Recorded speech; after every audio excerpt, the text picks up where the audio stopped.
जय महाराष्ट्र सगळ्यांना. आपल्या न्यू व्लॉगमध्ये तुमचं सगळ्यांचं स्वागत आहे. आजचा सेकंड डे आहे आपल्या स्पोर्ट्स इंजरीचा.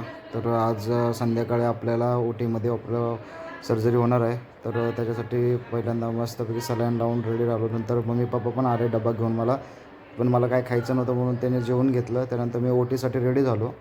तिथून नंतर मग थोड्या वेळाने तिथल्या नर्सने सगळे इक्विपमेंट्स आणून ठेवले, म्हणजे ज्यावेळेस इंजेक्शन्स लागायचे होते ऑपरेशन थिएटरमध्ये.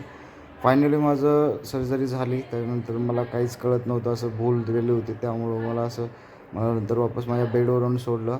मॉर्निंग झाली. मॉर्निंगला उठलो, जर बघितलं तर सगळं म्हणजे नी बँडनं मला प्रोटेक्ट केलेलं होतं माझ्या लेग्सला. त्यानंतर थोडासा नाश्ता केला, जो खूप टाईम झाला होता मला काय खाऊन. त्यानंतर जरा दुपारी इंजेक्शन्स दिले आणि मग आजचा दिवस असा संपला. अजून नेक्स्ट 2-3 डेज आपण इथं आहेत. तर आपण भेटूया आपल्या नेक्स्ट व्लॉगमध्ये.